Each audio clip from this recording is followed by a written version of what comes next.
I'm Claude Abion Mystic, and welcome to today's War Correspondent Special Report. Today, we're decoding July 15 and the event that will change the world. With me today to have this beautiful conversation is the one and only Juan O'Sullivan. You can find his amazing swag at thejennifermac.com. Juan, welcome back to the show. How are you? Hey, it's beautiful to be back again here, and always appreciate the chance to talk to your audience. Excited to have you on. Juan, we're going to triple cast for the first maybe 10 minutes here to try to grab a few more people on the YouTube feed. So let's be on our best behavior for the first couple of minutes here during the introduction. Boy, that is work for me. Oh my gosh. You have no idea, but I'll do it. I promise. Okay, sounds good. Thank you so much, everyone, for joining us here today. We'll try to bring your comments up along the way here, and perhaps if we have time, also we'll take questions at the end of the show. Juan, before we go too far, where are you today? Can you share where you're at? I'm up in Edinburgh, Scotland. Let me see if I can see that right. Edinburgh. There's a. I don't do it good. Jen does it way better. It's got a certain sound at the end, but it's an amazing town and very enjoyable. Very good. Juan, while we're here on YouTube and we're waiting for people to log in here, I heard just a couple of days ago that you're into fast cars. Well, I have a fascinating interest also with speed since I was a kid. I've been collecting cars. I'm curious what you want to share with the audience members here as we wait for everybody to log in. Well, actually, I was out today all through town, and I've had a couple of accidents besides some injuries I got doing other stuff in the course of my work. But I was thinking of a particular rib that still kills me from a go-kart thing. I had a very, very fast cart early on, and some guy was not happy that the rookie was winning at the tail end of the season, and rammed me to take me out of first. And he was a lap down, but he was on deck to become the winner for the whole year. And so, a lot of adrenaline in there with guys, and they get a little, over anxious, but I still feel the pain from that. So I guess he got his licks in. You got to be careful with speed. And the other one that the other one that just kills me too is I had a very fast boat at one time, and so I had somebody that didn't have my permission, but he wanted to borrow a lower unit off my boat to test something with an engine they had, and I was nowhere to be found, and I was gone for a couple of months, and so I come back and the lower unit's off my boat. I'm like, sheesh, who stole it? So he's, no, Jeff has it. And so I'm like, hello, seriously? So they put the lower unit back on my boat, which, I had really very high-end stuff. And when they put it back on in this particular style of hydro, the steering, the way it was set up to take all of the shocks because you get tremendous vibration. And it had a lot of, there was a logic to it, lock washers and some springs to take the vibration from the motor out of the steering. Well, the person that had taken this off thought that was overkill. So he put it back on without as many because he thought it was just stupid. He was in a class lower. And so I'm going out to do a test run before a race. And I'm out there doing about 130. And I lost steering. And I'm trying to decelerate. I get down to 100, and the boat starts to go out of control. So I give it a little more throttle, and I'd come back down a little bit, and it starts to go out of control. As long as I was under power, it was okay. But when I tried to slow down, well, I'm running out of lake. And I couldn't steer. Well, and so I rolled that thing. I mean, it was very painful. And I've had a few boats go sideways on me over the years, but that one really hurt because of the way that it came apart, and it just disintegrated. People don't realize how hard the water is when you're at those kinds of speeds, and Right. you kind of glance across it. In those days, they had just introduced um, uh, the collars that were designed to kind of skip and not catch your head, and so you had a particular type of collar on your life vest that would keep your neck from snapping. All right. And you wanted to go through the water in a certain way. So, and I was just with another friend of mine. We were together the other day for about a week and a half. He has a number of records also, and he, we were lamenting the fact that boat racing has not held up like it used to be, and so it's not nearly as popular as it once was. And the guys that kept it going in the unlimiteds, like Bernie Little and a lot of the really cool races. But yeah, I still enjoy going fast, the cars and like that, and I have to behave myself. Well, the next time you're in Canada, let me know, and I'll bring you down to a dragway somewhere, and we'll have some fun. Well, yeah, I lo- you know what? Let me just tell you this. Mhm. It's not just the going fast or something like that. I'll tell you the other thing I really enjoy. I enjoy machinery, and I love to see the intricacy of how people have built these things The that pro do. mods, the pro mods, yeah. Yeah, and the thought that goes into it, because it has applications into other things. Yeah. And so when you look at the engines in the cars from the 30s and 40s, and then you see the changes, and of course, one of the things that amazes me the most, I had a neighbor in Montecito that she would have me come over, and she had some extremely rare cars. She was from just a unbelievably wealthy family, and um, so she would have me come over and kind of do some maintenance on the cars, washing and cleaning and like that. No, nothing mechanical. These were super exotics, but to see the evolution in brake technology. If you're going to go fast, Oh you yeah. don't stop well. Yeah. And that was one of the things that fascinated me the most, was her dad, who owned a huge oil interest, a name that everybody would know. He bought cars all the way back to the turn of the century. And so she had all of these cars in the paddocks around the property.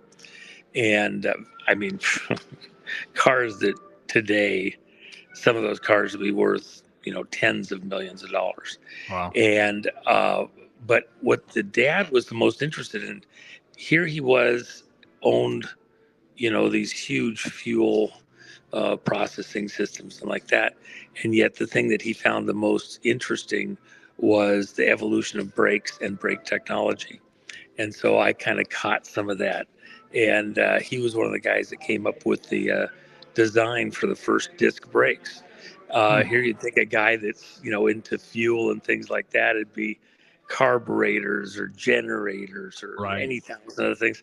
And Right. he Injectors. was the most interested in the brakes. Yeah. And one of the business things that I was helping on years ago, somebody asked. Oh, I just lost Juan's connection, guys.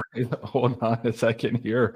We'll try to get him back on the line here for a sec. Hold on. I think he's in the green room. Let's see if we can bring him back up here. Gap. Juan. Yeah. Oh, there we go. Juan, we Did lost I the lose you? last 30 seconds there. Oh, Yeah, we lost you. Yeah. Okay. oh my gosh. Juan, well, going back to the And I breaks gave here. away the secret to free energy too. I gave it right out there. I have a 71 Challenger, and I love to go fast, but like you were just talking about the brakes. It doesn't have any Oh brakes. my gosh. They're really bad. Wait a second. Hold on. You can't go any further. I am a Challenger aficionado. I have a 71 Challenger convert. Tell me about yours. Mine is okay. I'll bring it up on the screen for you guys. Mine is a 71 Challenger RT 440 pack. Oh my gosh, what a machine. So that's Sarah sitting next to the car here. We were at a Mopar convention show just a couple of weeks ago. And my buddy to the left of me, he's got a 383 shaker hood on that one in the convertible. That one's a 71 Challenger in Plum Crazy. Mine is the top banana there. Yeah, he's got the black interior. I've got the white. Wow, that is. Yeah. Okay, I could tell you some fun stories. Okay, we have to. Okay, we'll do another show. You and I can talk about cars. Oh my gosh, I can't believe it. People are very eager for us to get into the conversation. Come on. Okay, guys, if you're watching us on YouTube, let me bring the link down to the live chat for you guys to come and join us here on the Rumble feed here for this no hold barred conversation. Well, hold on. I got to say one thing before you leave. Okay. On this one, everybody look. Think about what the world was like at the end of the 60s, early 70s, because of course the 71 Challenger came out in 70 when they were released in September. What was the world like? And you can see it. Look at the colors across the spectrum of what Dodge had. Plum Crazy. Okay. They had these beautiful names for each one of the colors. And Orange, Mango, Sublime. Yeah. Yes. And Dodge, Plymouth and Dodge had the most vibrant colors of all. And I prefer Ford myself, and they had some interesting colors. Nobody beat Dodge in their colors as far as I'm concerned. And you just saw it in that picture. What a fun show to be at. Gosh.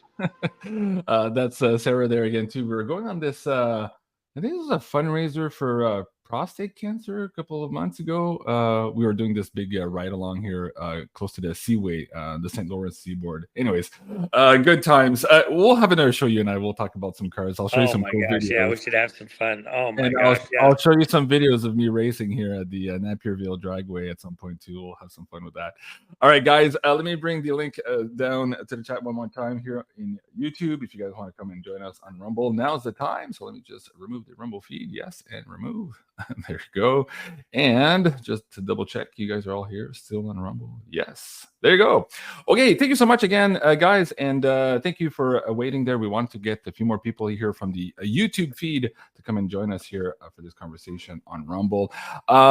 The show today, guys, is basically an offshoot of two shows I've already produced. One a couple of days ago with Cliff High, was the war correspondent on the June 10th, and the other one is with Dick Allgaier. I recorded that one on July 4th. Now, both the guys at the remote viewing future forecasting group and Cliff High with the WebBot data were picking up an anomaly in the data here regarding July 15th. And they've both done decodes on what that perhaps could look like. And I wanted to have Juan's take on this as well. Juan's been on quite a few shows in the last couple of months talking about this event that would change the world. And I wanted to have his input on whether or not this July 15 fits into that event. Is it the starter gate for it? And what he sees in the background here happening in the next couple of weeks and months here as we are transitioning into this brand new world. Why don't you take the first maybe 5 minutes here, Juan, to explain. You've been visiting, you went to Japan a couple of weeks ago, you were in London a couple of weeks ago. All of this suggests that there are big rumblings happening and there's power players around the table here, perhaps redesigning the power structure around the planet here as we speak. Share to the extent that you can here what you're doing in these meetings and what this is leading up to here for the next couple of months. Juan. Well, I don't know that I can share much, except that I have had some just incredible meetings sharing information on what we think the next things are that need to be paid attention to within certain communities. I've still got a few more that I have to do, but you know, I've mentioned it a number of times that the crisis for America in the dollar and in the banking system would start in Asia and Japan primarily, and that there would be actually an early trigger that was out of Brazil, and then but it wouldn't be seen. And then it would move on to Japan. And that's essentially all now in play. The yen is at the lowest point against the dollar that it's been in over 40 years now. Mhm. And then you have to add into that part of the equation that the dollar is radically lower than it was at the beginning of this administration, the Biden administration. And so, one of the most telling examples of that, there was a gentleman that posted some stuff a few weeks ago. He had a receipt from a purchase that he made at Walmart during, the latter portion of the pandemic. And that purchase was like $122. And it had a certain number of items in it that he had purchased for household use and like that. So out of, interest, he decided to place the exact same order. He just, Walmart has a feature where you can just take Purchase everything an older purchase and recycle it. Yeah. and just recycle it. When he redid the purchase, shockingly, and I was stunned by it myself, the purchase of those exact same items, and it was only about 2 years old, not 4. The exact same purchase was like $465. And so just nearly 4 times more than what it was just a short while ago. Now, the numbers that we get concerning inflation, cost of goods and services, is nowhere near those kinds of numbers.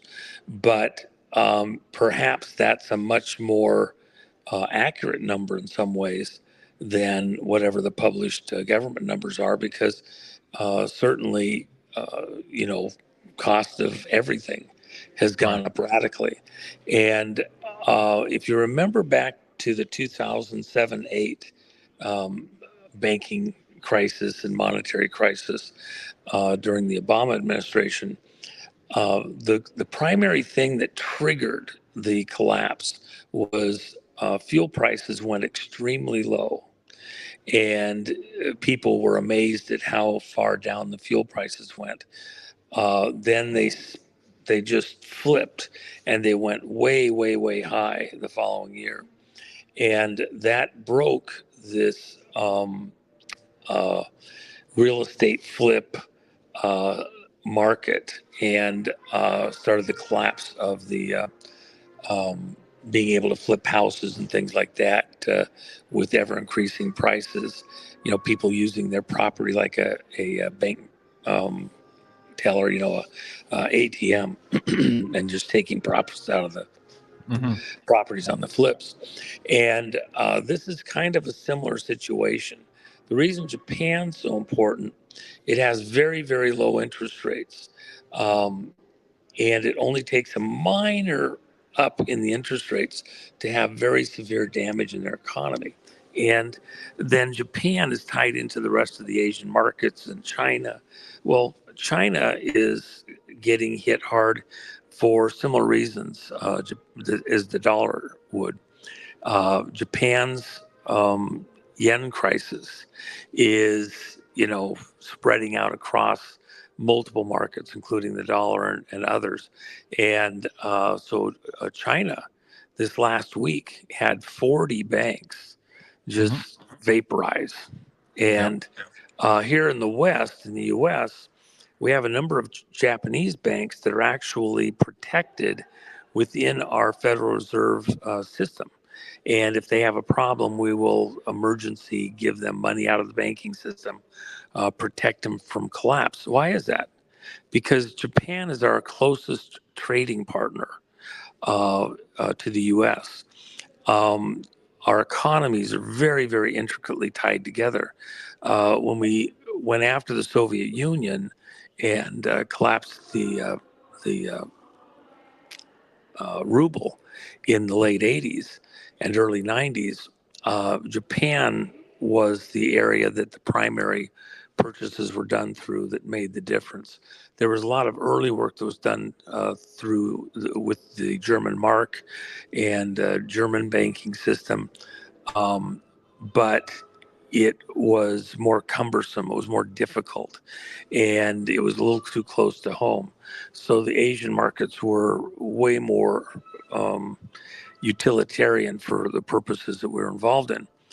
And the problem is that when we didn't take that energy or that um, those monetary instruments and clear them in the Bush administration and later administrations, it really left a time bomb there in those markets and in the European markets also. I think it was treasonous, not because there wasn't an original plan for how to do that, and it was not done. But we live with the consequences of it now, and the chickens are coming home to roost. Right. Well, let me bring a few items on the screen for the audience here. The first one here, and it's funny because we were talking about 1971 and the cars, and you said, "Oh, Oh look yeah, at oh what yeah. that era was looking like." Well, in '71, of course, we had the introduction of the petrodollar here on the screen. I have Kissinger signing a deal with Saudi Arabia. Some of that is on the screen here too, and we're just now understanding that this has not been renewed, and this was coming here. Andy Schekman and I do a weekly financial forecast show on Rumble called Beyond the Vault, and we had been tracking this for a number of years here. And one of the first indicators was this Russian Saudi military cooperation agreement in 2021.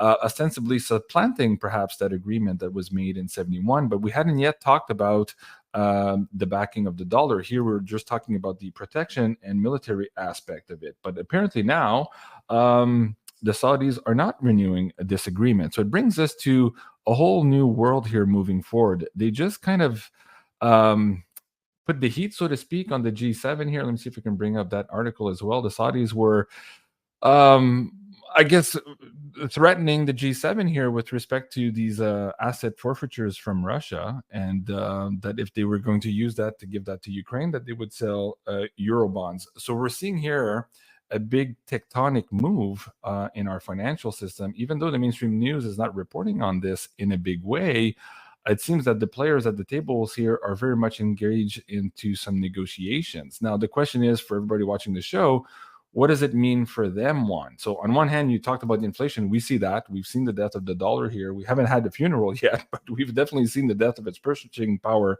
looking at the inflation. But what does it mean for us moving forward? You talked about Japan. We saw the music stopping there with one of those big banks liquidating $63 billion worth of assets. And now the 40 banks just vaporizing here in China in the last week.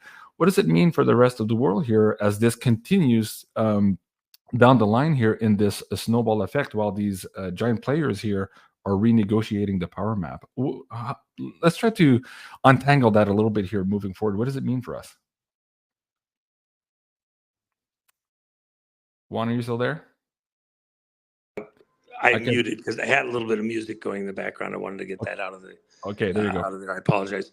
The one thing that let me unwind a couple things here. Okay. When I was, as a courtesy, because these are friends, talking with folks in the Japanese system last fall, I advised them then that they could not, there was pressure from the political side to just get along, go along, not do anything to rock the cart. Mm-hmm. And my advice to them was that they needed to move early and decisively. This was about survival. This was about some type of an existential threat to their interests. And they have a lot of people that count on them within the banking system, a lot of families that are on the hook. And I said, you don't have the luxury of being slow to protect them. And so, my advice was to move early and decisively. And I felt that they had to move before the end of the second quarter this year. And the problem is when you're doing huge transactions like that, you don't just do them on a whim. There's a lot of work goes into preparation, reporting, the whole mechanism gearing to pull something like that off is pretty intensive. So you wanted them to be done by the end of second quarter, is what you just said. Well, to have started the process, in those kinds of numbers, you can't. It's not an overnight fire sale. No. Yeah, you just can't. And what they needed to do was get a head start so they would be in a position to survive what's coming. That one was the fifth largest bank in Japan, and for political consideration, they were expected to essentially, and they were in a very fragile condition, have been all the way literally back to the 80s and 90s. They assisted us in winning the Cold War, arguably. And so to get wiped out to save a couple political careers for an extra 2 or 3 months, that's just asinine. Plus, how are they going to be viable to help put things back together again somewhere down the road? Because even though people use the term death of the dollar's not going anywhere. The dollar will survive this. The ruble survived what we did there. But there is going to be massive reorienting. And, some of the good guys have to, be around for the reparative process and rebuilding somewhere down the road. And I think that they were being appropriately judicious in moving decisively early and starting to get out of the way. A wise man sees trouble and gets out of the way. Mm-hmm. It's that simple. Right. They were doing exactly what was expected by the depositors and shareholders. And I believe they will survive. In fact, they may come out on top in the end because they didn't play political games. You were going somewhere with the Russian situation. Let me hit that differently. Coming back to the way that we won the Cold War, how many nukes went off in defeating the Soviet Union, even though you had the two great nuclear powers in a standoff? Well, we didn't use nukes to fight that war. We fought it in the religious system and the moral system. The Soviet Union was the evil empire. You can talk to the Russian people, and they were living under it. Believe me, they knew it was evil in vast numbers. We fought them in the proxy war realm, Afghanistan, Nicaragua, across South America, across the Mediterranean. We had a proxy war with Russia. It was done in and through those proxies. We fought them in technology. That's why we did SDI, Strategic Defense Initiative. And we placed the intelligence, the education system, the scientific community, because remember, the university system is part of the military-industrial complex, where we test new technologies, development, et cetera. So we challenged them to a race of civilizations, if you will, and we beat them. We wiped them out. But the last phase of that was the currency, which was the ruble. We didn't counterfeit anything. I hear that once in a while from people, and they're idiots. They don't know what they're talking about. That's not what we did. We created a market for rubles outside the Soviet Union, and the corrupt crime families inside the Soviet Union, in the military and the political, got access to the printing presses and printed rubles and shipped them out of the country, and we bought all of them they brought out. So if this last step was in the currency war angle of things with the ruble, what are you suggesting now is happening, and why are we seeing the Saudis come to play here and threat the G7 here with these Euro bonds? In this video with Cliff High, what he was suggesting, and let me just put this down for this audience here too. If you guys haven't seen this video, please do go check it out. There's more details to this, but Cliff was seeing a big financial aspect for July 15. Now, it's not just financial, but let's just stick with the financial here for this interview. He was suggesting that the way the wording is being played out in predictive linguistics, that millions of people would be affected by this financial change. But most of that wording seemed to be in Asia, not yet in North America. So if you just let's put that for context. But he said it's as though, and he was postulating here that perhaps the London bankers were doing something to perhaps crush the competition in Asia. And this is the power play that we were seeing now. But he says he didn't understand how those bonds or the redemption of those bonds or the prevention of redemption of those bonds could be at play here. But it seemed pretty nebulous in the background. But nonetheless, we would see a big financial hit here, perhaps as soon as Monday or Tuesday of next week. Where do you see that? The strategy we're seeing on the screen now with the Saudis, again, this was directed, of course, at Russian assets, but how do you put that back into the mix with what you just talked about happening in Japan a couple of months ago, and now these banks that are already into this credit default swap here in China? Well, let me help a little bit.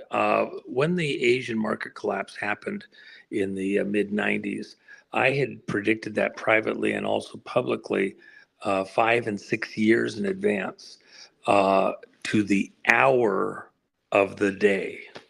Now, how in the world could I do that? Okay, what am I, a psychic? Am I Nostradamus? Am I a biblical, Elijah or something out there? And this is what's going to happen on such and so date. No, the financial instruments that we had written started as a trickle and then blew into a storm of these financial instruments over a period of a couple of quarters initially. And we had expiration dates of those financial instruments.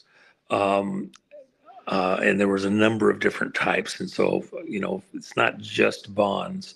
That's a way of describing a vast portion of them, but it's not exclusively in the bond market. But those financial instruments in the banking system had an expiration, and they gained momentum every quarter. Why? Because the banks and the financial institutions have to report their quarterly earnings and debts and all sorts of things on the 15th day of the month following the end of the quarter. So at noon. So when those financial instruments had to be published and all the world knew what was really going on, then panic set in.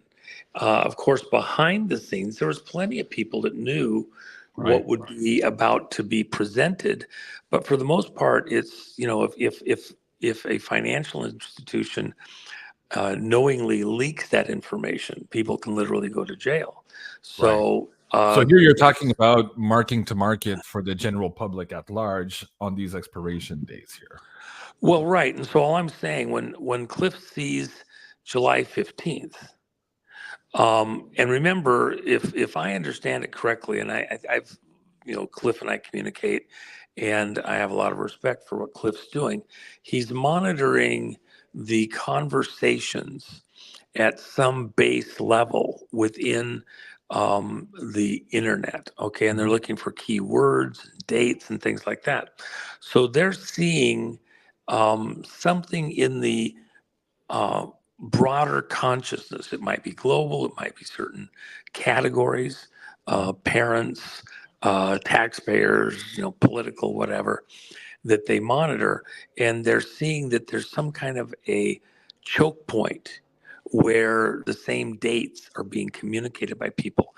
And the question is, in the aggregate, is some type of global consciousness anticipating something? So, for example, we have monitoring systems that purport to monitor certain types of wavelengths of energy that people put out mentally.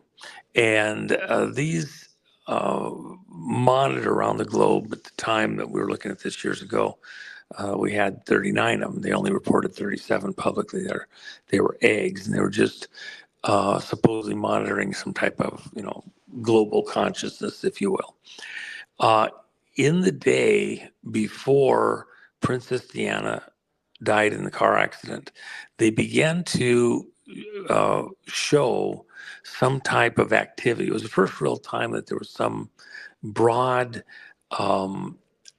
movement out of some zone within the static, if you will, of background noise of global consciousness. In the hours before she was killed in the car accident, the readings began to spike and come way outside of the normal range. And then, of course, when Deanna was killed, this captivated the minds of people all over the world. And of course, the British Commonwealth being, essentially the largest political operation on the planet, and all the media and everything else, everybody's consciousness was fixated on this event. Right. And there was a question early on, is she going to make it? We're watching the ambulance. There was all sorts of questions. And then it actually peaked about 18 hours after the announcement of her death, and then began to trickle off slightly, but very slowly, out until the funeral. There was another spike, and then it trailed off. So what you're just describing now, by the way, is exactly the same kind of bell curve scenario that Cliff is picking up in his data. He's seeing a sharp rise in tension on the 15 and a very quick release on the 16. I think it starts at 2 a.m. Pacific time on the 16, the release language itself. So that's the same kind of scenario. Different type of technology is being used there, but I think overall you're looking at the same thing. Now, what are you expecting for July 15 or in and around that time frame here? Well, the only thing I wanted to add before we move on, in what Cliff is reading, if I'm understanding correctly what it is that he's using this time around, he's looking at communications packets moving across the internet. So it's actually a very tangible form of data monitoring. And the contrast is the other form that I described to you is more akin to mapping certain waves that would be considered by most, say, scientists to be pretty intangible and of questionable value for tracking purposes, etc. Although we've had similar things, 9/11 did something similar, and there were other events. So with that in mind, it's like ringing a bell. What Cliff is looking at, I would say, is far more substantial and tangible within the aggregate of human consciousness. It's all you're seeing is a ticker tape of what the internet is showing people's emotions are. And of course, let's say take the stock market. The stock market is really a barometer of how people feel. If they're optimistic about stocks and investments, that the business community is going to rise in value, production, other things are going to go up.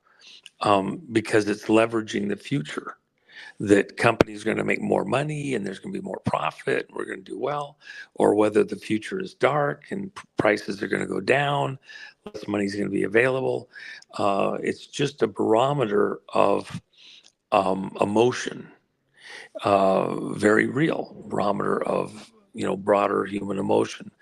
And so he's measuring or discussing something that is actually a fairly tangible thing. People are expecting in the aggregate something to happen, and then they've associated a particular date with that just so happens to match the reporting time period for these corporations doing their second quarter reporting. So it's not ethereal. You don't have to be Nostradamus to understand what it is that would seem to be connected to that concern that people are conveying somewhere and communicating. Now let's go to the Saudi thing. The dollar was actually tied to Mideast oil way before the Kissinger agreement in the early 70s. That just formalized further agreements that were already in place. And the core nut of that is that any oil transactions that were conducted in dollars would then receive the protection of America's Navy and military. Nobody was going to attack their tankers on the high seas without getting retribution from the American military, and that our State Department would be there to assist on things, nation to nation, etc. And in this way, we expanded the amount of dollars that America could print and have in existence and open new markets up for dollars. So across the world, the dollar really became the world's reserve currency because in order to get energy safely from point A to point B, and remember, the world runs on energy. And the primary energy that has run on for the last century is oil. And so societies use energy. If you denominate the transfer of that energy in dollars, then the dollar becomes a king. If you start reducing the dollars, or as Saddam Hussein threatened to do back at the end of the 80s, he wanted to denominate oil transactions in a basket of currencies. Yeah. And that was kind of the basis for what the rest of what happened. Whatever you heard, based, compared with what the real that was the real weapon of mass destruction at the time. Yeah, well, Yeah. and this is why you just nailed it in this instant.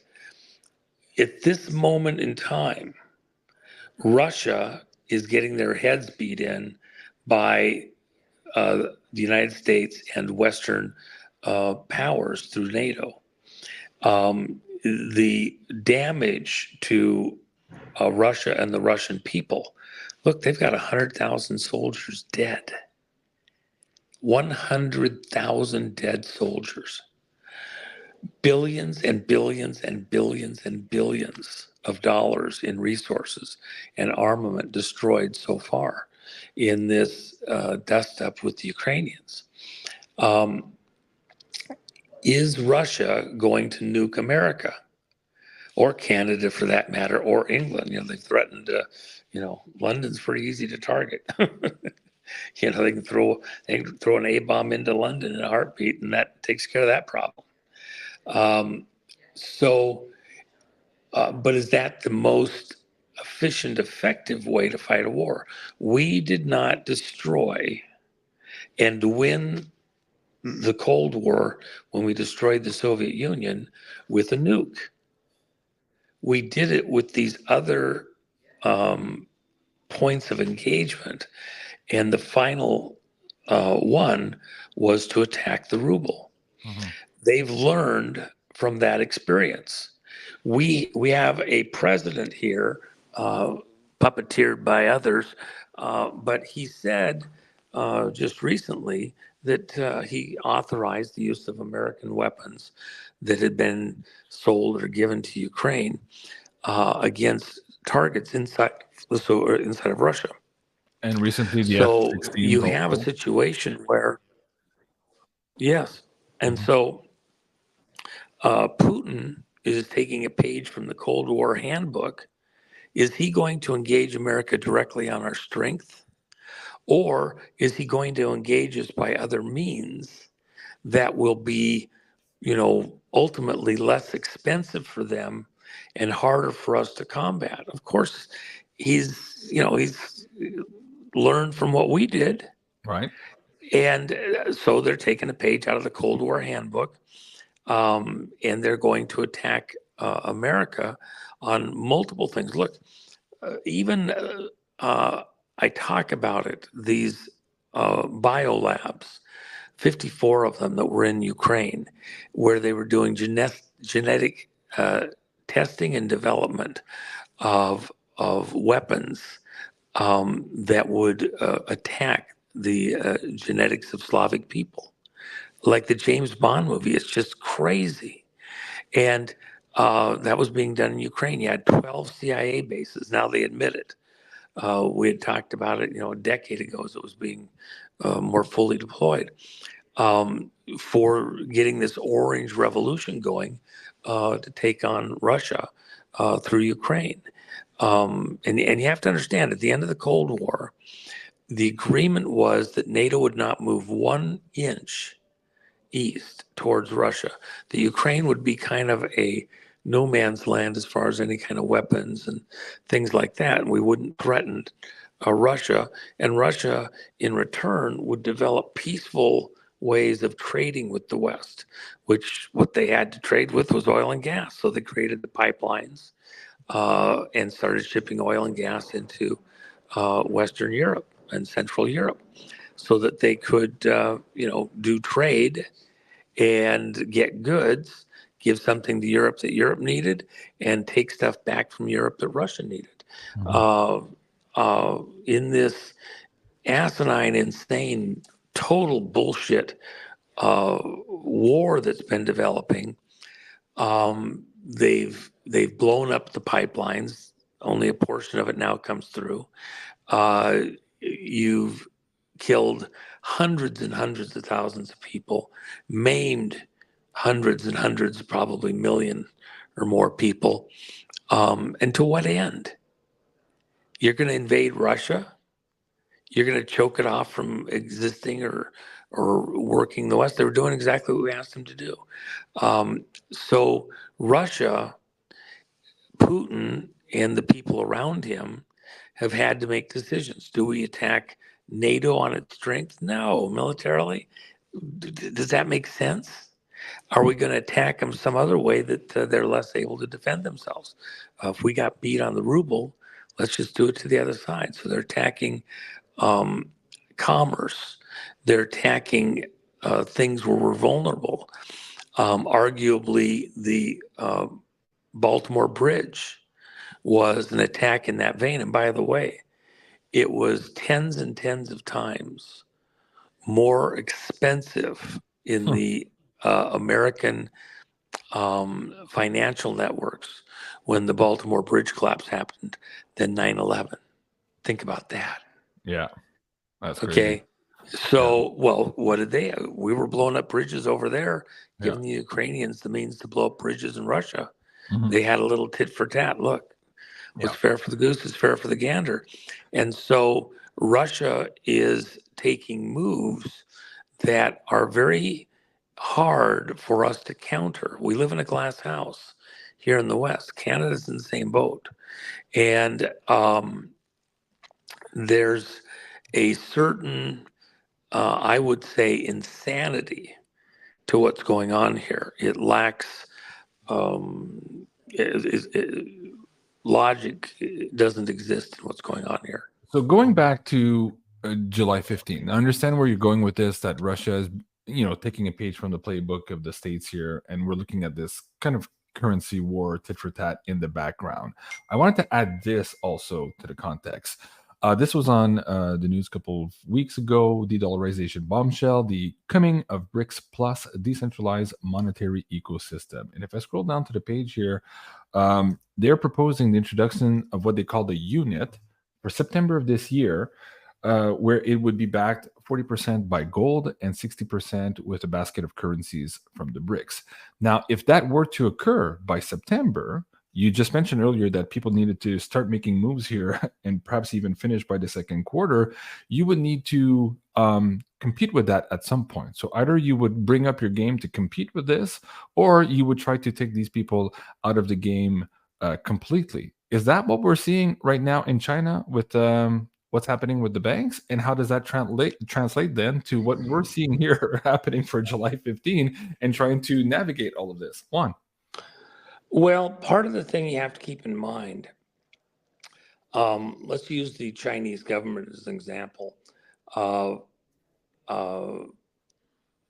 they are very aware of their vulnerability to a collapsing dollar. And because they hold so many dollars. And so they're in a tough position because if they were start to just get rid of dollars, it would start a free fall just themselves, and it's not profitable for them. It's They've going back to been, that redemption, preventing them from redeeming at some point their full yes, value. Yeah. yes. And what they've been doing is buying anything that wasn't nailed down with their Mhm. dollars, including friends. Uh, Getting money to other countries, uh, buying real estate, if you will, either end of the Panama Canal, various countries across Europe and Africa, uh, Central America, South America. They've been spreading it as fast and far as they could, but in ways that don't necessarily hit the market, if you will.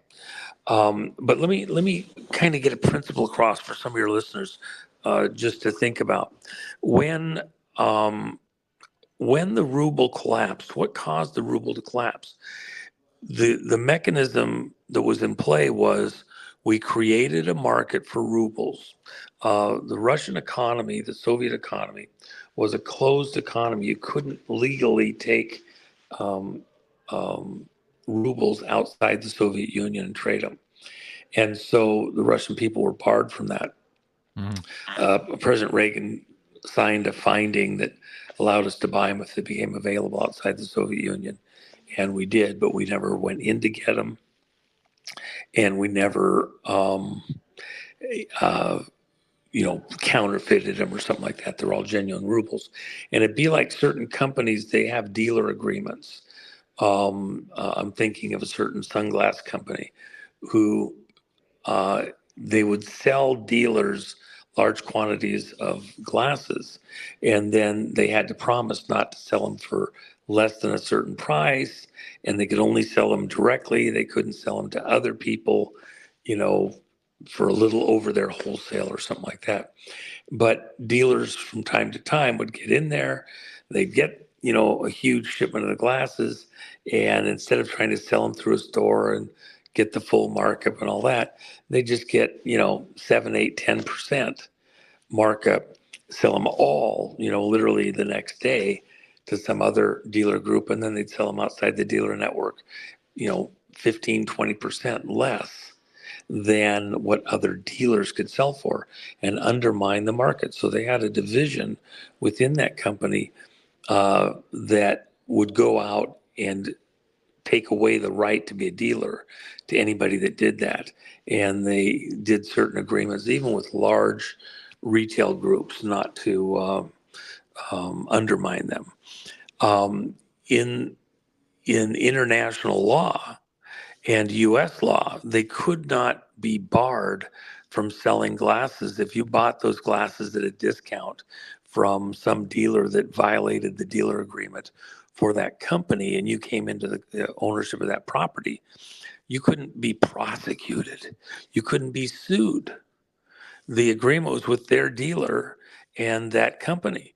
The company could, if they had a agreement that they could be sued for selling outside of the dealer agreement or anything that harmed it, well, they could be sued. But usually they were facades of corporations, and you just couldn't get the money out of them. I remember when one of these transactions was happening, and the CEO of the company, and then a couple of their big sports people that promoted their glasses, did a golf game with Clinton, and they went through all sorts of legal gymnastics to figure out if they could come up with something to prosecute these people because they were all friends. And in the end, they were told, we just can't do it. So the reason I mention that is because with the ruble, it's the same thing. Once it was outside of the Soviet Union, the rubles were free for anybody to trade. Their law was an internal law. It had no weight internationally, only inside Russia, and they could prosecute their own citizens if they caught them, etc. Now you go to the dollar. We have been spreading dollars all over the globe. And and let me just finish one thing before I go on to. So in the Soviet Union, we purchased all these rubles, put them in warehouses. That huge warehouses too, by the way. And then we turned around after Reagan came out of office and went from the buying mode into the selling mode. And we had political and military people that we had been doing deals with, essentially their own internal mob. And we flipped things around. We were buying rubles with hard currency, Western dollars, Yen, Mark, Brazilian Bola, and 50 other currencies sifted in just for good measure. And so, but essentially hard currencies. We got them hooked on Western currencies. They didn't want those rubles. They were printing them faster than they could. Juan, I hear where Yeah. you're going, and I just want to make sure we have enough time to get through all of our segments today. What you seem to be discussing there in background, and I do appreciate it, and I want to go back and listen to it, and I recommend the audience do, because I think what you're leading up to here is basically international trade outside of SWIFT sanctions may be reaching escape velocity, or that something big is happening behind the scenes, similar to what happened to the ruble. And this is the setup here for what we're about to go through in the next couple of weeks and months. Can you? Well, let me. I'm almost done. Let me just finish it, because you're correct. Okay. And I think that helping people see how it was done before. What is Russia doing? They're doing what we did to them. They're seeing an opportunity to flood America and Western economies with all these dollars that are out there floating, and all of a sudden want to come home to roost. Right. When we pumped rubles back into the Soviet Union, they became worth less and less and less because they were everywhere. Mhm. And the hard Western currencies were vaporizing. Nobody was able to get them anymore. Right. And we were buying anything that wasn't nailed down. Literally refrigerator cords, all of the gauges out of very complex fighter planes, so that you could finish a refrigerator, but you wouldn't have a cord to plug it into the wall. Mhm. How can you sell it without a cord? How can you make a fighter plane work? You have all this money into an advanced fighter plane and no instrumentation to fly it with. It's a boat anchor sitting there. And their own people, their own mobsters, were dismantling the guts of the country from the inside out, making it not functional. And it took a long time for Soviet Union went into collapse politically, militarily. The CEO of the corporation, arguably David Rockefeller, came into Georgia and saw all of the military and political leaders and kind of re-anointed them. You're going to do this, you're going to do that, and got the country back on track again. And that's public knowledge. You go out and find the news articles talking about it. So how's that compared to America and to Canada, by the way, and these NATO countries in a longer stretch? If the dollar is no longer being used as heavily in the basket of currencies for these oil transactions or other things, now suddenly you have a whole bunch of dollars seeking anything tangible, and it becomes a race to get something of tangible value as quick as possible, because the currency is losing value quickly. Mhm. And you don't want to get caught. We talk about the muscle cars. The prices on muscle cars have been going up. Now, they don't make anything. They're fun museum pieces and things like that. But arguably, there would be a question: are the muscle cars actually going up in value that much, like art? Or is the currency you're buying it with going down in value, and guys are wanting to get something that's real and tangible before the value of the dollar or whatever they're purchasing with goes down more? And Mhm. that's the argument for, say, gold and silver. But it's also one of the phenomena that would happen in a scenario like this.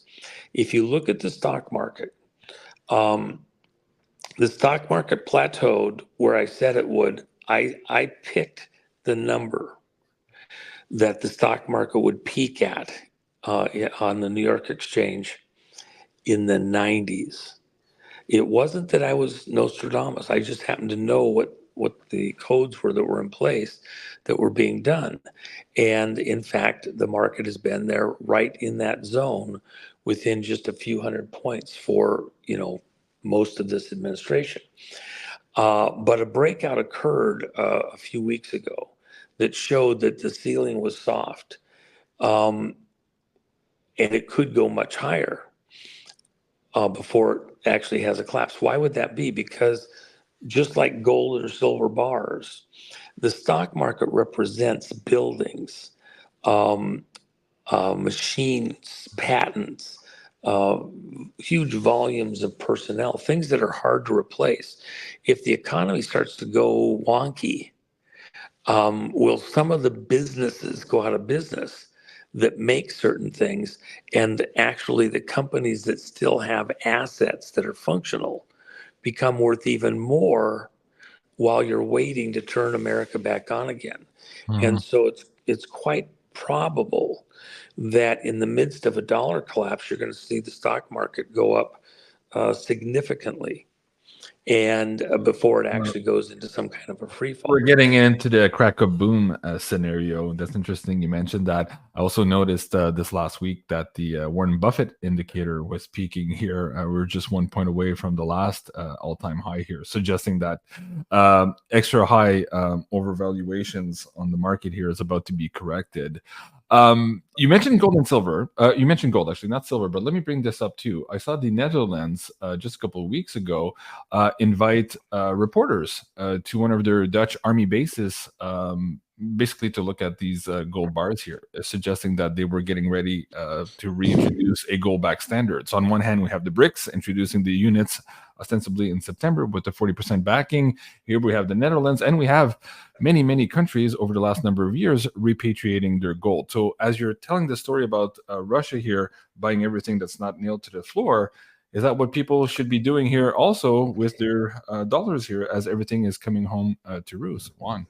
Well, it's not just Russia converting their dollars to tangibles. It's China. It's a number of the players that know what's coming, including Saudi Arabia.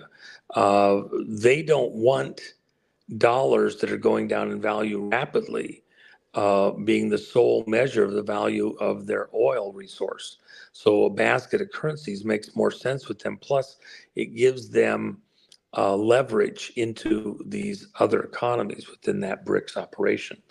I will tell you, just so that everybody knows, in the long run, I believe the dollar is going to be the most stable of the currencies over the next several years. But that comes after huge drama just ahead. And so when things are unstable, think of a mob war, gangs fighting each other. Do you want to be in the middle of a mob war? Do you want to get out of the way so that you don't get hit? You don't get hit with When the collateral Titans are fighting, move back out of the way so you don't get hit by the debris. What you're just suggesting here, also, I was interested in this a couple of days ago. Trump sparks talk of Bitcoin as a strategic reserve asset. When you say the dollar is going to be strong and withhold in the future, are you seeing here some type of backing with Bitcoin on top of gold? Well, the one thing people have to remember, and I accept that I'm talking to an international audience when I'm talking to your audience that's not just America. Right. Bitcoin and the blockchain methodology was developed by DARPA, Defense Advanced Research Program here in America. All of the rest is just a good story. But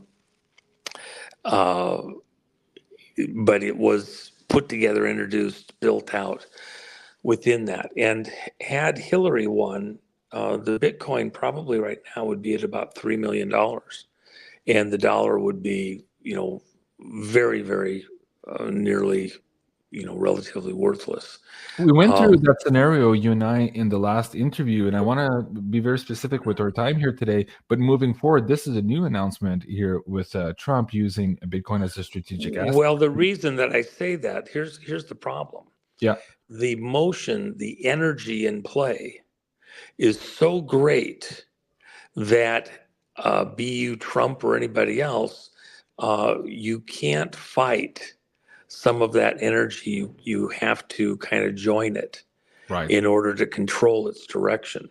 He was also saying that he didn't want to deprive the United States of all the blockchain innovation that's going on. That's and keep it out of the market. No, I understand that. Okay, and the only other thing I'd add here very quickly is America, with the blockchain systems, America and its computers and technology that we haven't actually brought into the public side, is better positioned, just like we beat the Soviet Union on our technology.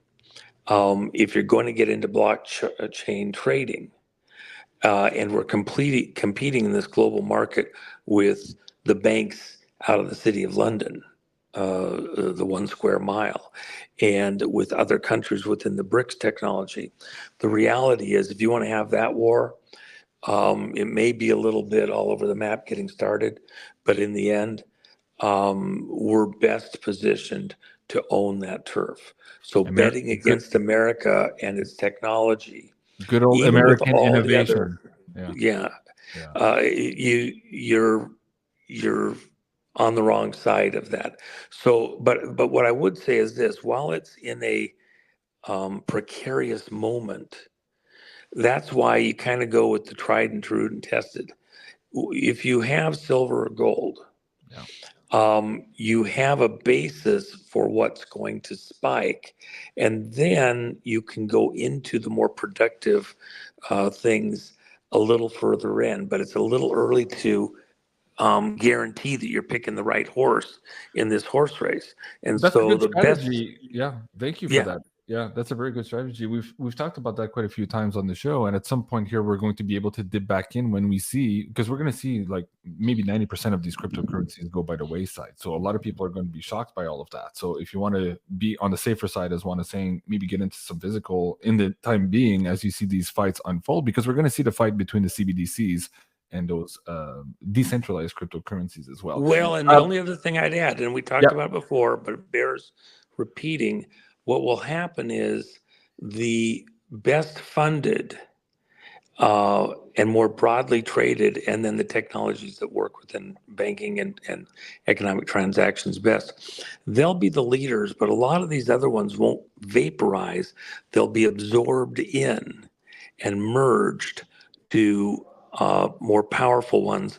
It'll be like what happened in the credit system, credit cards, where you had multiple platforms that could do monetary transactions for various of the banks. And on your credit card or your bank card, you'd see Axis, or you'd see Discovery or other things. You could look at a bank machine, see if yours was one of the ones listed by any bank. And if it was, you could go to somebody else's bank machine halfway across the world and get money out of your own personal account. Now those have all been merged, and you can pretty much go to any of the banks and get money from your account through systems that don't show on your card anymore, but exist behind the scenes. Right. The blockchains will get merged. The best of them will survive. And there's a number of underlying blockchain currencies that actually will be the most profitable, more profitable than, say, a Bitcoin or other things. So if you go out and you buy 10 of them, you're talking about the bridges between these cryptocurrencies. Right. By the tracks, not the train. Yeah. That's a very good point. Let's get into. I'm an hour 8 minutes already into this. Man's going too fast. I wanted to get into some esoteric content with you as well. Yeah. On July 15th, we're entering this Mars-Uranus Algol triple conjunction. Algol itself is often associated with Perseus and the beheading of Medusa.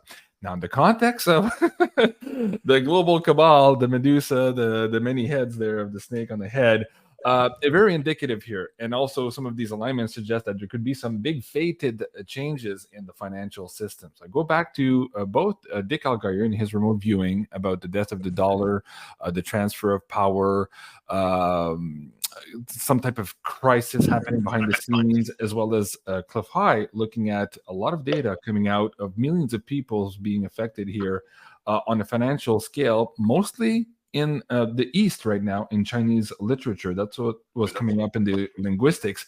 What do you see here in terms of this transit, and how perhaps some forces on the planets are using this, maybe harmonizing with this energy as well, to maybe move the needle? And if so, which side does the needle move on to?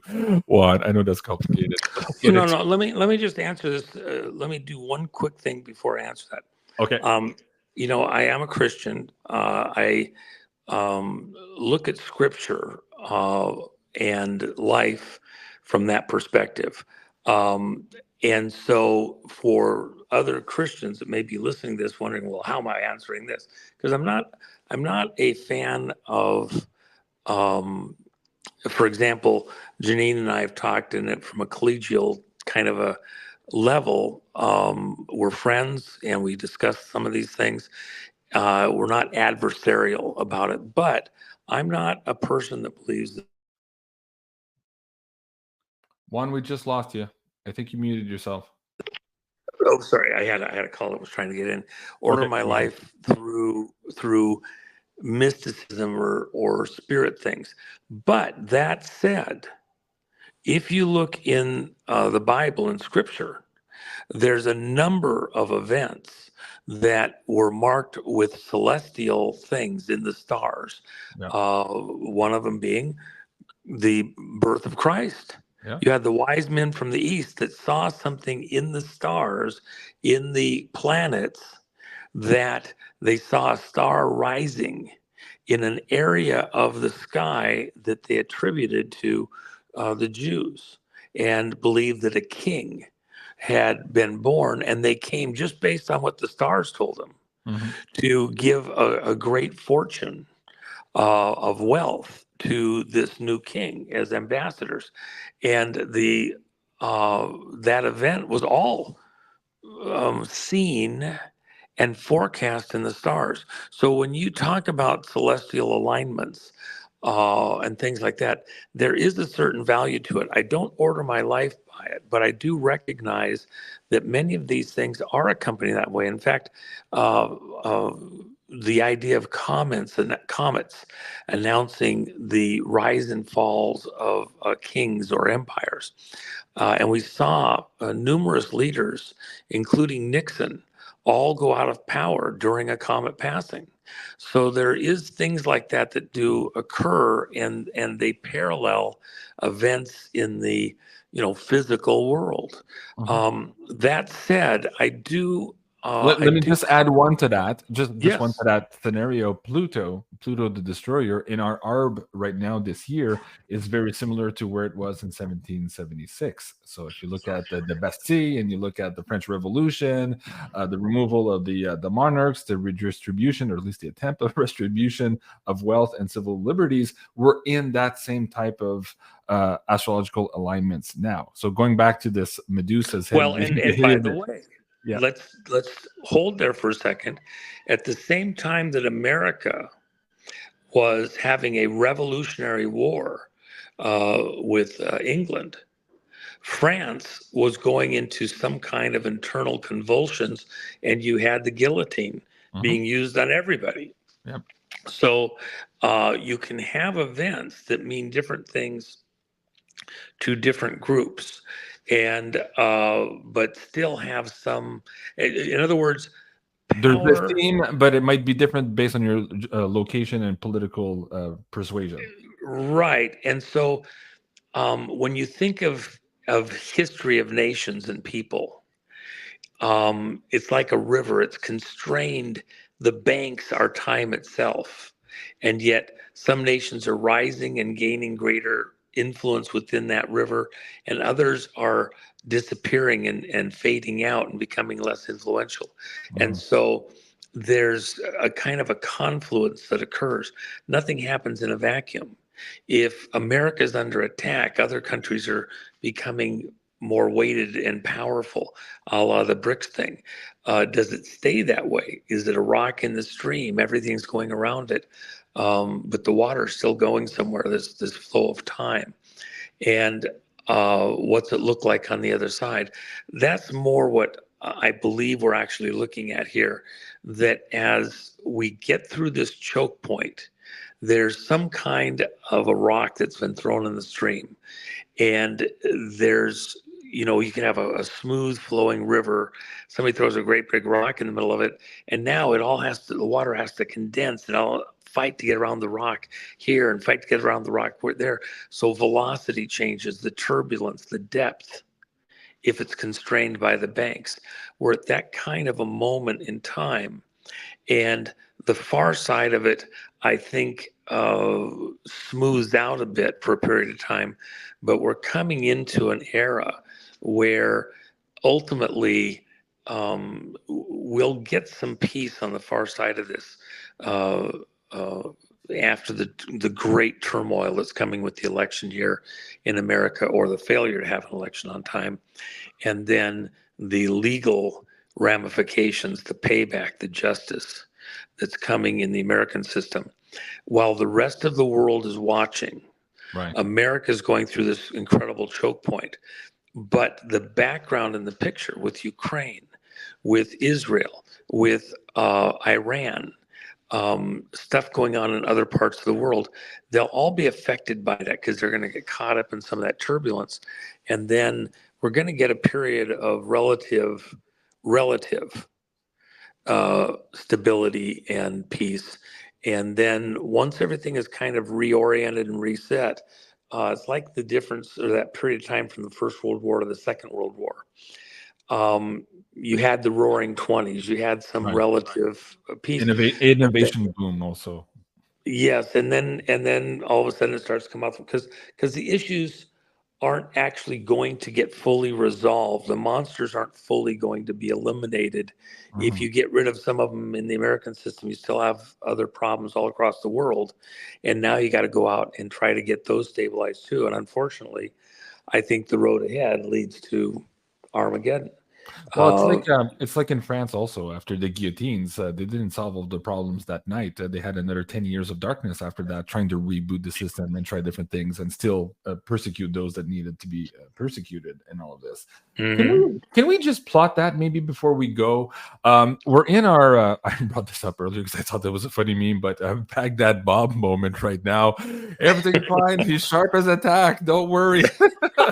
Well, the population is realizing now that the mainstream news was in fact playing the role of Baghdad Bob here before the debate. Well, remember, I told your audience, yeah. I told your audience, I believe the last time I was on, that the Democratic Party, one of the Roman punishments, besides the cross, which was just horror, was that if somebody was convicted of having killed somebody and their justice system didn't take years or months, took hours or days, one of the punishments was to shackle the murderer foot to foot, waist to waist, hand to hand, neck to neck, with the corpse of their victim. And they would rot with their victim. And that's what I believe is happening here with the Democratic Party and Biden. They had a plan to move Pelosi to the presidency between Thanksgiving and Christmas of 2022.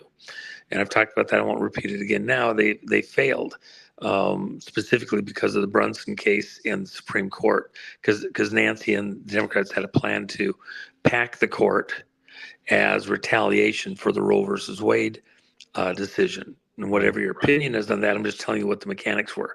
When they didn't get Biden out on time, they were stuck with him, and they haven't been able to smoothly come up with a plan because, of course, the Republicans have the Speaker of the House, and the order of succession is the Vice President and then the Speaker of the House move to the presidency if anything happens. And so they're stuck with Biden. I believe that the short version of what's going to happen is that Biden isn't going to step down. He's going to do what Johnson did and say, I'm going to stay to the end of my term and then I'm going to leave.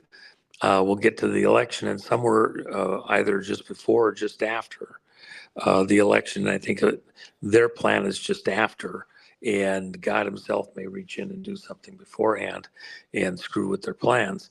But then they would have something happen with Biden, whether it's under their control or God himself. Is that what you Harris would think is then, the second punch of the 1-2 punch here, as yes, it's being set up here with the Danger Close here by Patrick Byrne? yes. Okay. Do you think? And by the way, Patrick, if you haven't read his book, Danger Close, please go get a copy. You'll understand a lot of what's about to happen so much better if you've read that. So please go get it. He's a great friend, and Mhm. he's a great look. He is a gift to Canada and the United States and the rest of the free world with what he's got and things that we're doing in the background. So you do yourself a great service. Get the book. So going back to mapping this chaos here, it looks like we're going to have a crazy couple of months here. We're getting into this events, plural, that will change the world. We're seeing them happen right now. If we plotted from, let's say, September, October, November, and then bring this up to March of next year, what do you see by spring of next year? Well, a lot of the things that are going to happen in a paused election won't get resolved as quickly as some people would like to think. In fact, Trump himself has said that it'll take about 4 years to straighten some of these things out to where we can get back to another federal election. You'll get some for the presidency, you'll get some other elections that have to happen to replace people, and there'll be special elections and like that for things that are coming up. But So are you in the suggesting end, that the federal election would be paused for 4 years, or that we have an interim, some type of? you'll have some elections in the meantime. I don't believe you have Okay, a presidential okay, I election see. for I see. about 4 years. Yeah. And is So, there a role for the military there? Because again, they're looking at some of the WebBot data stuff, some of the psychics also. They're seeing a big role for the military. And Trump was making well, a big deal of the it's military in the everything. debate with Biden, suggesting that, he's trying to bring this up into our consciousness, I think. Go ahead.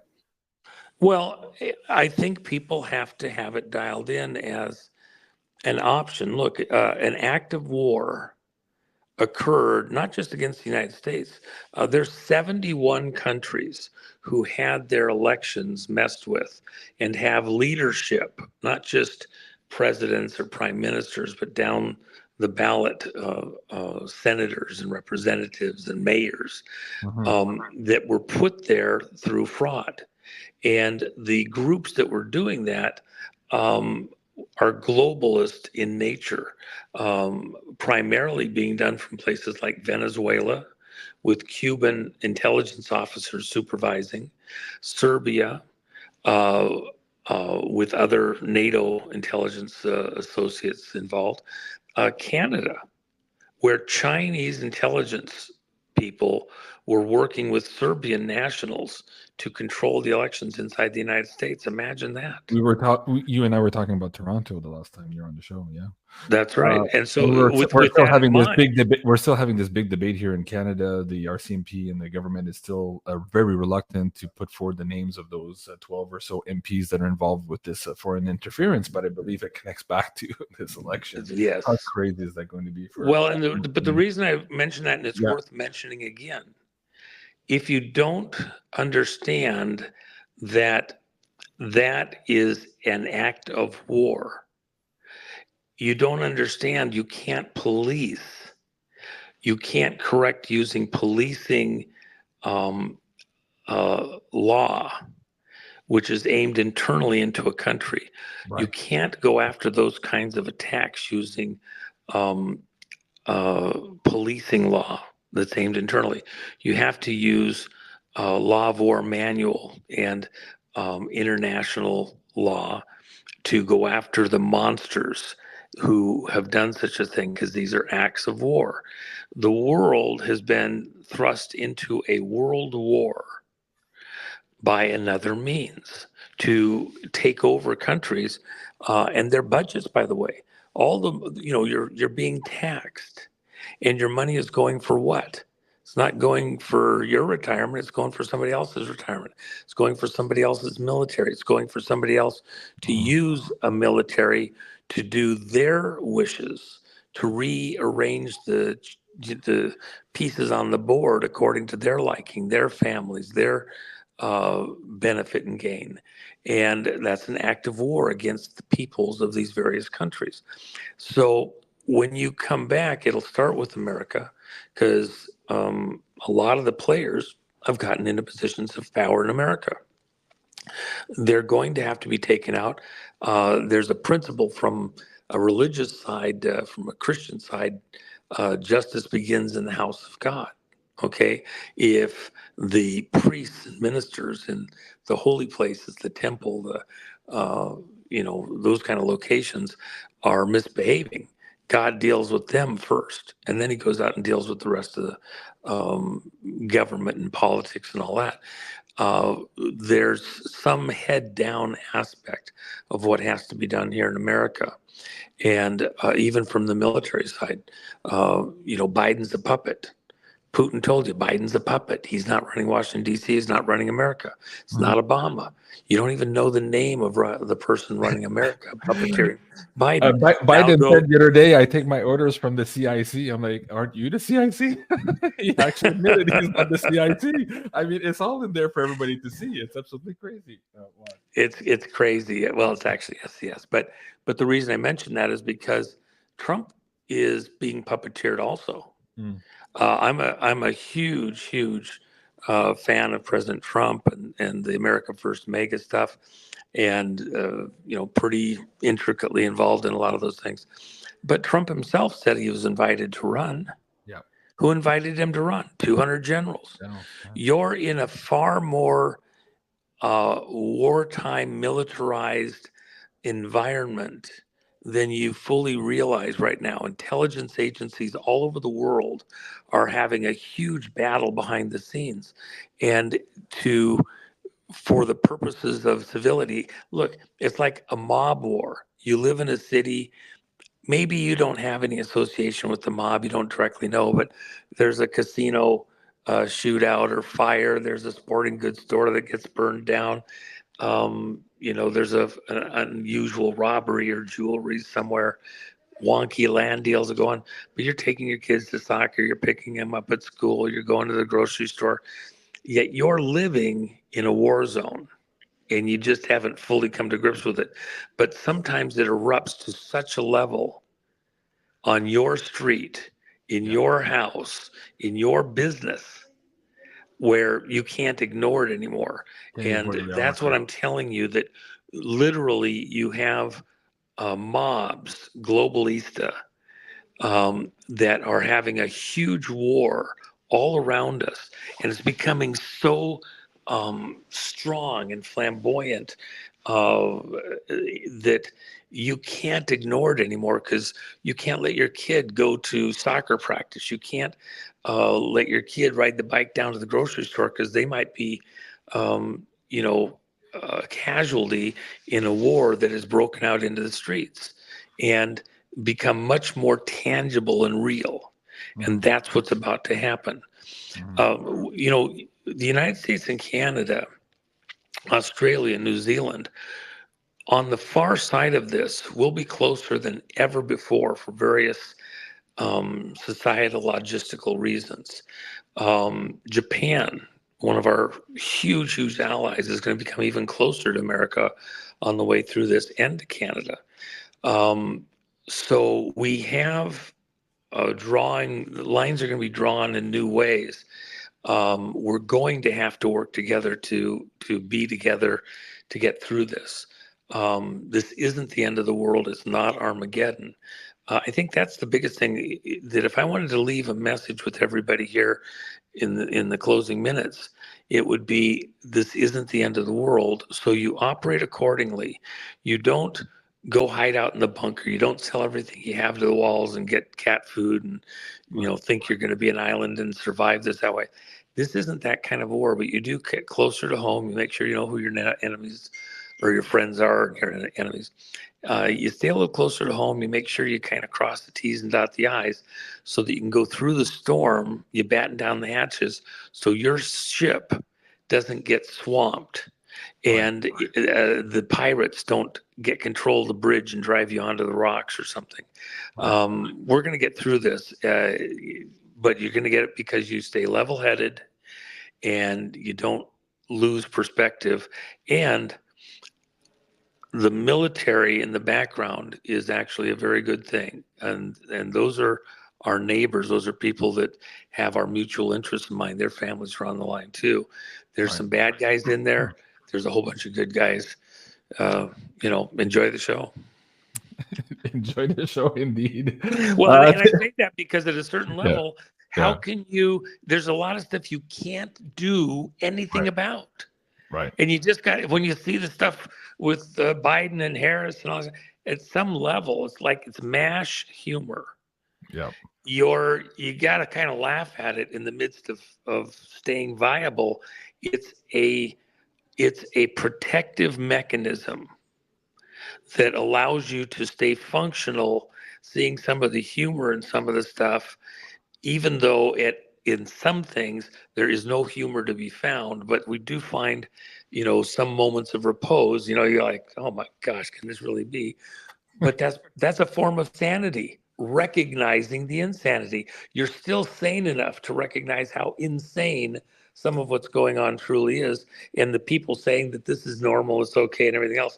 You just got to laugh at it, like, the lunatics got loose. We've got to clean up the asylum and get them back in their cages. Fabulous interview, Juan. Thank you so much. And speaking of the lunatics here and how insane everything is, I saw this tweet from Elon Musk the other day, and I wanted to share it with the audience members. He was talking about the simulation giving us a message here, and this was a phallus-shaped iceberg hovering off the coast of Dildo, Newfoundland. Can you imagine that, Juan? Somebody's giving us a message. Yes, oh indeed. my gosh.